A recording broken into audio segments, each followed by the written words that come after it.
FM 103.2 megahertz पर रात के 9 बजे हैं। आइए सुनते हैं श्री वेदांत कौशल जी से अविनाश दिवाकर की बातचीत। लद्दाख एक जीवन परिदृश्य। कर्मवीर अवार्ड प्राप्त व गुरुग्राम सिविल डिफेंस के पोस्ट वार्डन श्री वेदांत कौशल जी से लद्दाख यात्रा के विषय में ये बातचीत की है अविनाश दिवाकर जी ने। आइए सुनते हैं। श्रोताओं नमस्कार, मैं हूं आपका दोस्त अविनाश। दोस्तों, अरसा बीत गया है इन लॉकडाउन्स को झेलते हुए। क्या करें, बहुत जरूरी भी है पूरी हिदायतों को मानना, पालन करना, ताकि बचे रहें हम कोविड-19 के प्रकोप से। और धीरे धीरे ही सही कोरोना से होने वाली जंग को जीतने के लिए एक एक कोशिश उसके ताबूत में कील ठोकने की तरह ही तो है। खैर, मैं आज आपको ये सब बताने नहीं आया हूं। ये तो आप हमारे कोरोना वॉरियर्स, हमारे चिकित्सक डॉक्टरों से सुनेंगे ही रात 9:30 बजे। मैं तो आपको आज ले जाने आया हूं सैर सपाटे पर। जी हाँ, सही सुना आपने, घर में बैठे बैठे ही आपको ले जाने आया हूं, कोई ऐसी वैसी जगह नहीं। चलिए आपको सुनवाते हैं ये मधुर संगीत।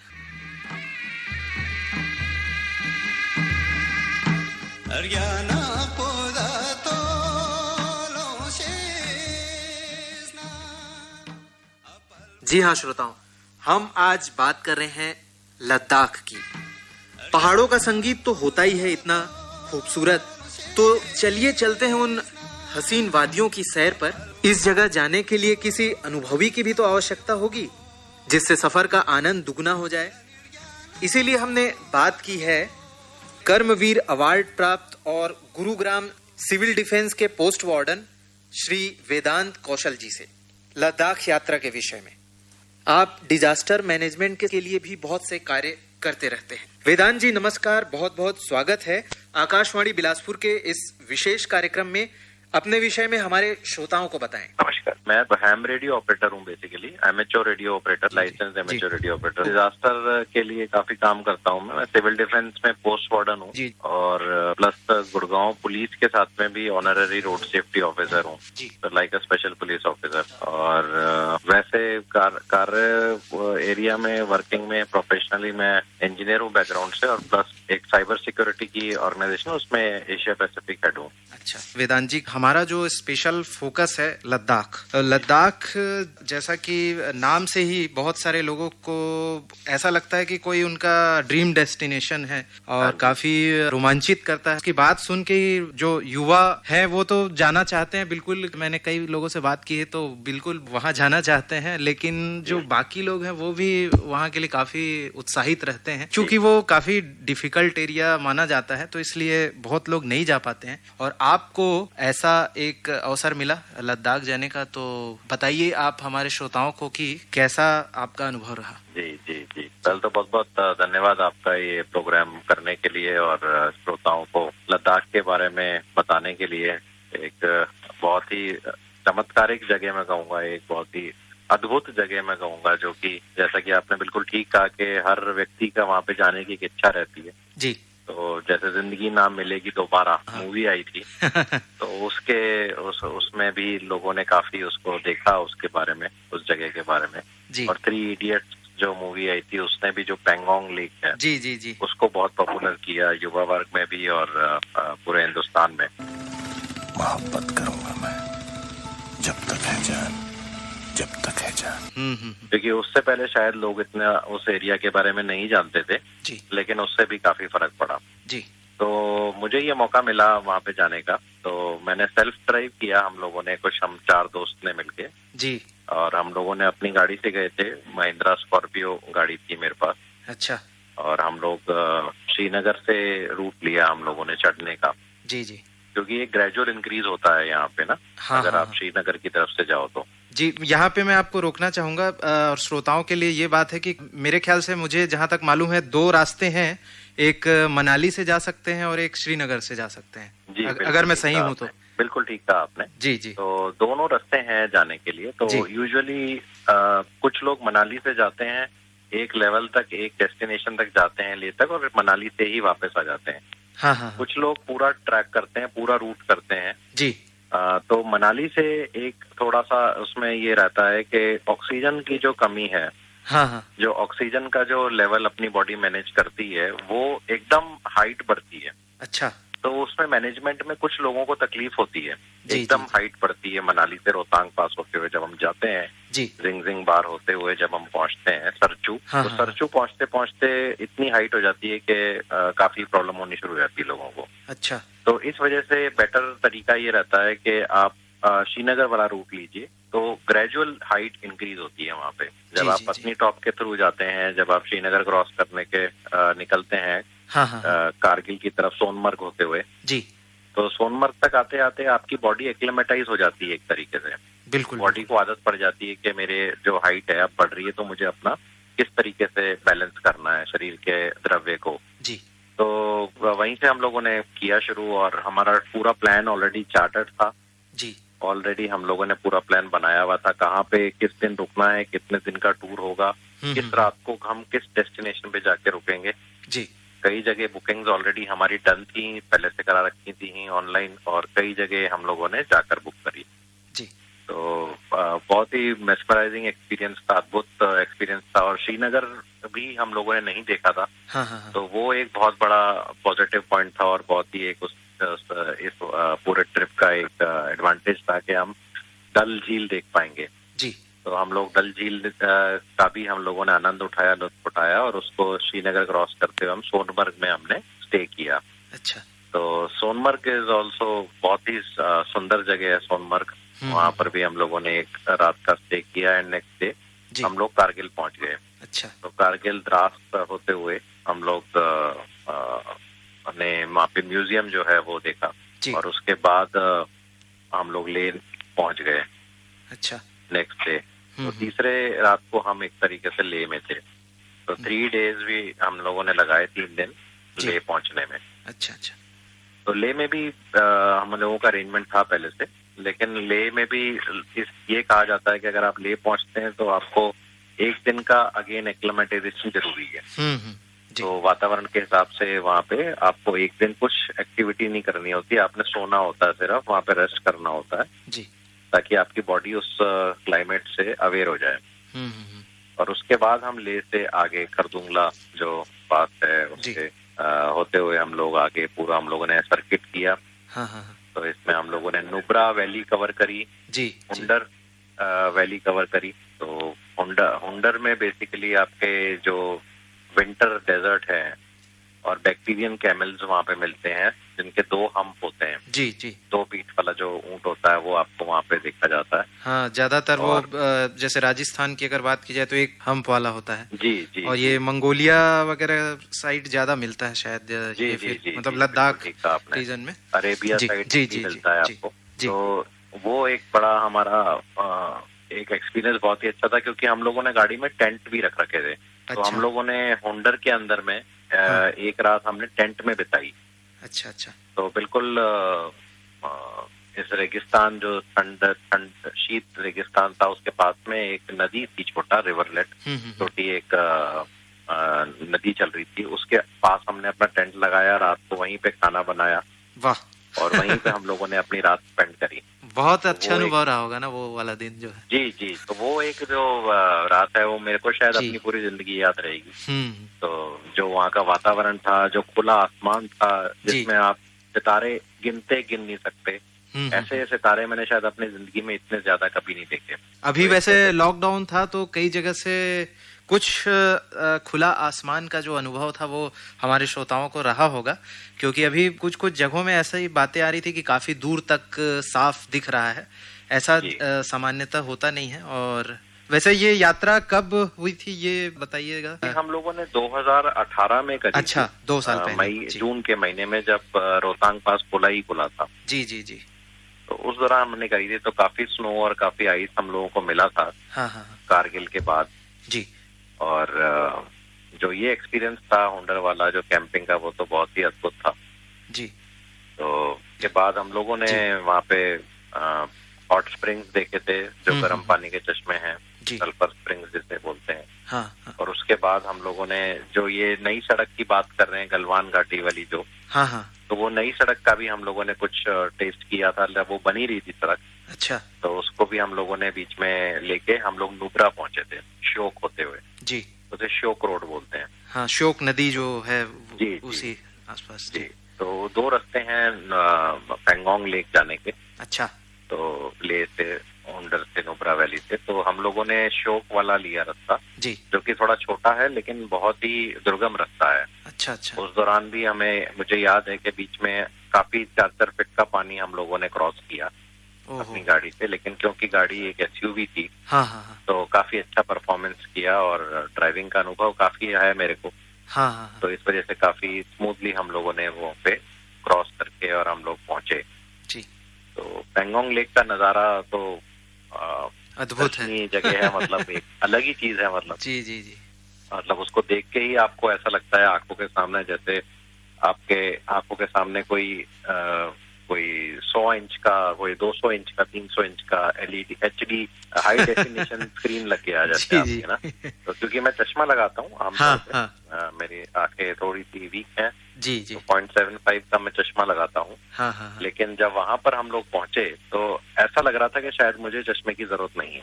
वाह वाह। तो आबो हवा और जो वातावरण इतना साफ था जी, कि ऐसा मुझे प्रतीत हुआ कि शायद मेरी आंखें ठीक हो गई, अब मेरे को चश्मे की जरूरत नहीं पड़ेगी। वाह। तो एक मेस्पराइजिंग एक्सपीरियंस था। उसके बाद हम लोग काफी फास्ट था क्योंकि 7 ही दिन थे हमारे पास। जी जी, यूजुअली लोग 10 दिन का टूर बनाते हैं अगर आपने अच्छी तरीके से स्लोली इजीली जाना है जी, लेकिन क्योंकि सभी लोग नौकरी पेशा लोग थे, तो इस वजह से हम लोगों को पहुंचना था टाइम से। जी, तो 7 दिन के अंदर हम लोगों ने कवर करना, तो काफी टाइट शेड्यूल था। तो हम लोग वहीं से उसी दिन उसी रात को वापस वहां से निकल के और हम लोगों ने वापस अपनी रवानगी करी थी। रात का स्टे किया था, तो वो भी एक बहुत ही अचंभित स्टे था जिसमें हमने होम स्टे किया। जी जी। तो होम स्टे का कंसेप्ट मेरे को पहले नहीं पता था कि होम स्टे क्या होता है। अच्छा। लेकिन हम लोगों ने उस जगह पे होम स्टे किया जब हम वापस आ रहे थे, और बहुत ही अच्छा वहाँ पे लोकल जो पीपल हैं, जो लोकल लोग हैं, उन लोगों ने अपने ही घर में कुछ कमरे इस तरीके से बना रखे हैं, और जो भी बुलेट मोटरसाइकिल पे लड़के जाते हैं जो जी जी, पर्यटन करने जाते हैं वहाँ पे, तो उनके लिए उन लोगों ने बहुत ही एक कॉस्ट इफेक्टिव जगह, मतलब काफी cheap compare to hotel charges के हिसाब से कीमत के साथ उन्होंने अरेंजमेंट कर रखा है। और प्लस आप उन लोगों की लोकल जीवनी को भी देख पाते हैं जी, आप, वो कैसे रहते हैं, वो क्या खाते हैं। कुप्पा जैसे वहाँ पे जो सूप होता है बड़ा फेमस, जी जी, उसको कुप्पा बोलते हैं, तो वो लोग वो खाते हैं। तो आप उन्हीं की एक तरीके से जिंदगी जीते हैं साथ में। तो इट इज वर्थ एक्सपीरियंस। तो हम लोगों ने इस तरीके से स्टे किया और हम स्ट्रेट फिर वहां से अगले दिन सुबह निकल के, अच्छा, हम लोग सीधे स्टे हम लोगों ने किया। फिर इसको क्रॉस करने के बाद, बारालाचा पास क्रॉस करने के बाद हम लोगों ने स्टे किया रोहतांग से पहले जी, और उसके बाद नेक्स्ट डे हम लोग वहां से चल के और सीधे हम लोग गुड़गांव पहुंचे। अच्छा अच्छा। रास्ता दोबारा वही रहा कि वो मनाली वाला था? रास्ता हमने चेंज कर दिया। जैसे चढ़े हम श्रीनगर से थे और हम उतरे मनाली से। अच्छा अच्छा, हाँ हाँ हाँ। तो मनाली से उतर के हम लोग स्ट्रेट आए। वैसे यूजुअली मनाली में स्टे करना ठीक रहता है, एक रात स्टे कर सकते हैं जी। थक जाता है इंसान, गाड़ी चलाते समय गाड़ी भी प्रॉब्लम क्रिएट करती है कभी कभी, क्योंकि ऑक्सीजन का कंटेंट बहुत कम है। गाड़ी जो चलती है वो आपको मालूम होगा कि उसको भी ऑक्सीजन चाहिए होती है, तो उसको भी प्रॉब्लम आती है, तो उसको भी रेस्ट देना जरूरी होता है। बट हम लोगों ने, क्योंकि समय की अभाव था, तो इस वजह से हम लोगों ने सीधे हम लोग पहुंचे वापसी। जी, मतलब दोनों रास्तों को कवर कर लिया? जी, दोनों रास्तों को कवर किया पूरा। और सिर्फ वो हमारा लाहौल स्पीति रह गया था जी। तो लाहौल स्पीति भी आपको जान के खुशी होगी कि मैंने जनवरी में इस 2020 में लाहौल स्पीति भी कवर किया अपनी गाड़ी से। अरे वाह। तो इस बार हम लाहौल स्पीति गए थे, जो रह गया था हमारा उस रूट पे। हाँ हाँ। तो वो भी इस बार कवर हुआ। तो उम्मीद है कि कभी आप उसको कवर करेंगे तो उसके बारे में भी मैं जानकारी देना चाहूंगा आपको।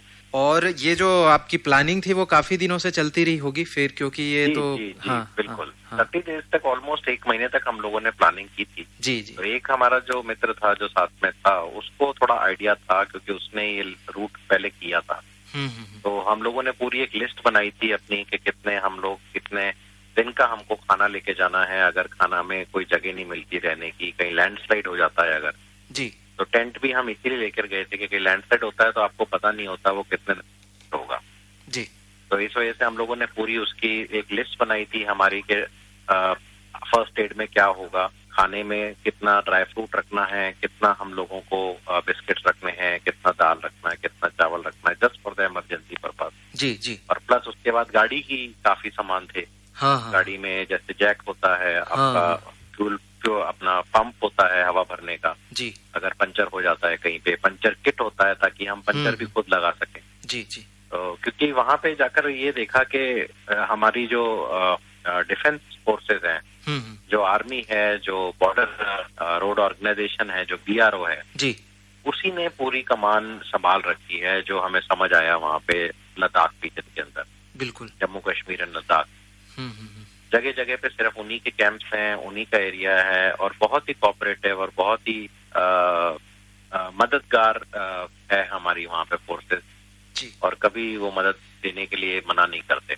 बहुत अच्छी बात आप बता रहे हैं। और जैसा हमारे देश में बहुत कुछ घूमने के लिए है, अलग अलग चीजें हैं, चाहे अगर समुद्र की बात की जाए, बीचेस की बात की जाए या फिर पहाड़ों की बात की जाए, रेगिस्तान जो है वो भी है, क्या नहीं है हमारे देश में। और ये जो क्षेत्र है, जो लद्दाख वाला जो क्षेत्र है, वैसे बहुत ही कम लोग जा पाते हैं, लेकिन एक बेहतरीन अलग ही अनुभव देता है। और आज आपने जो जिक्र किया है, तो अभी तो खैर लॉकडाउन है, लेकिन बहुत लोगों को रोमांचित कर रहा होगा सुनकर ही। और बहुत लोग जाना चाहते हैं, बहुत दिनों से प्लानिंग करते रहते हैं, जैसे आपने भी कहा है कि, लेकिन कभी कभी हो भी नहीं पाता है। और कई लोगों के साथ अगर जाते हैं तो फिर, मतलब दोस्तों के साथ अगर जाते हैं तो फिर मजा कुछ और ही दुगना हो जाता है, क्योंकि ये ऐसी जगह है जहाँ अकेले जा पाना तो मुश्किल है, साथ में अगर जाएंगे तो ज्यादा बेहतर है। जी बिल्कुल, आप ठीक कह रहे हैं। और अब तो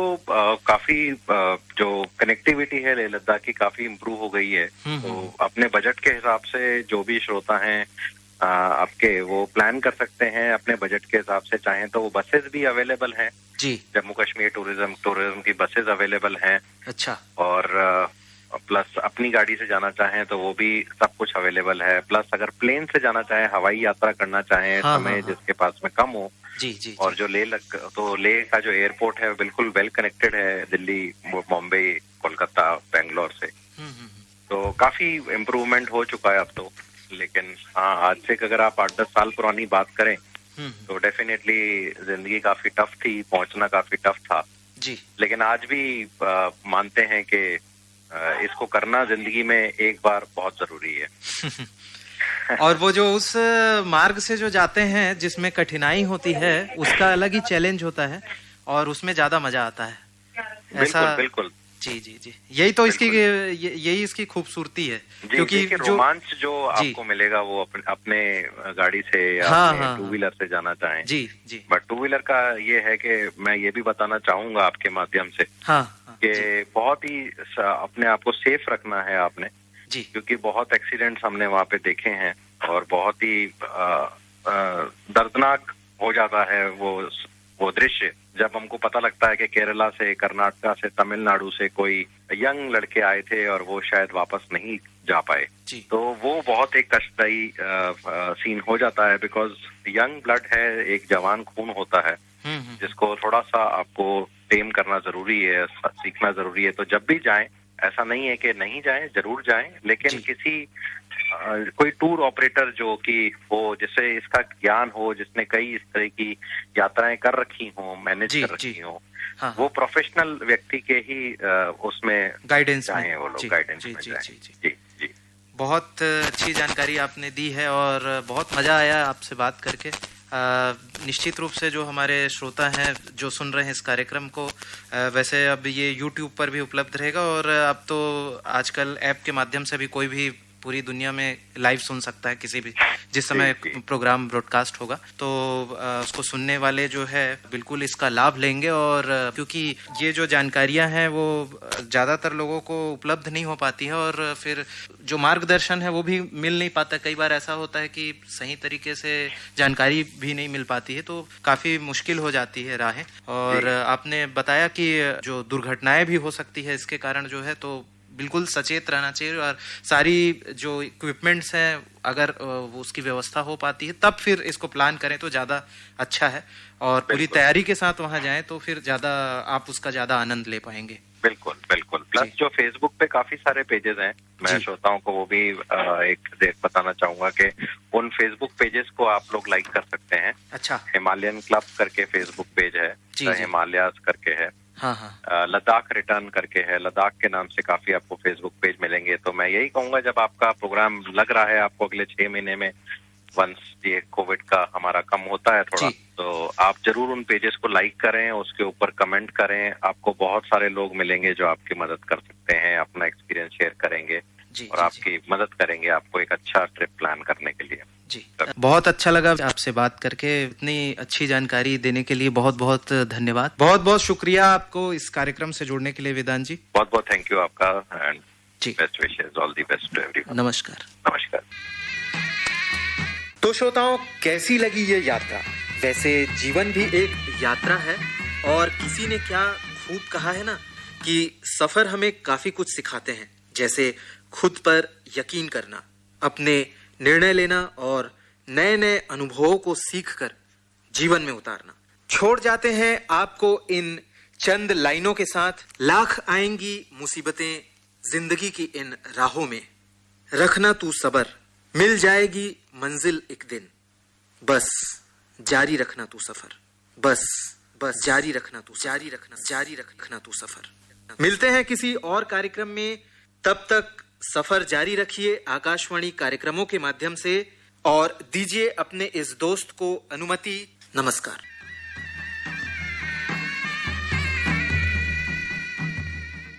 लद्दाख एक जीवन परिदृश्य।